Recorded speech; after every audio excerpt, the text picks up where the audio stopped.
Jadi dari awal Allah tuh sudah ngasih tahu kepada manusia bahwa saya kayak gini, kalian tuh kayak pohon kurma.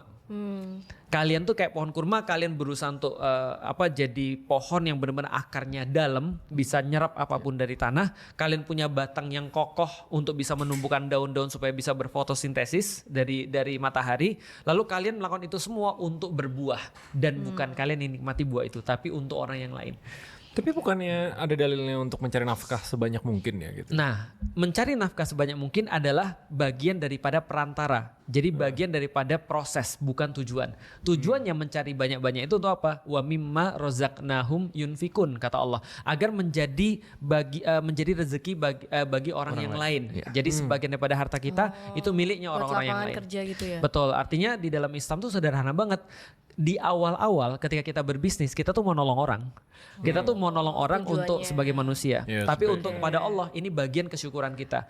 Karena aku pernah bilang bahwa saya di dalam Islam kerja, bisnis dan segala macam itu bukan menjadi sebab rezeki, tapi menjadi kesyukuran karena Allah sudah ngasih kita segala sesuatu. Allah ngasih kita tangan, Allah ngasih kita pikiran. Nah, kita gunakan untuk bersyukur dengan cara apa? Dengan berbisnis. Kalau tidak melakukan sesuai dengan anjuran itu berarti berdosa atau enggak?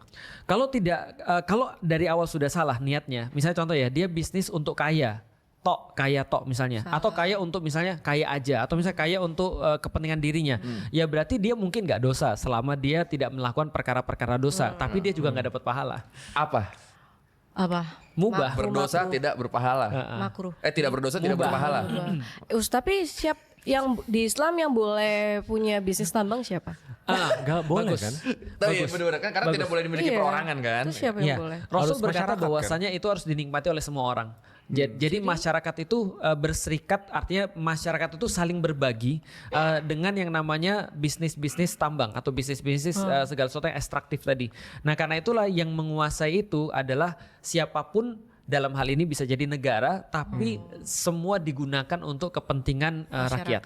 Sebenarnya sih di Indonesia pasal 33 udah memfasilitasi itu sih, bumi, air dan kekayaan alam di dalamnya diurus ya oleh negara dan dipergunakan sebesar-besarnya untuk kemakmuran rakyat kan gitu. Nah, itu udah sesuai dengan sistem Islam banget.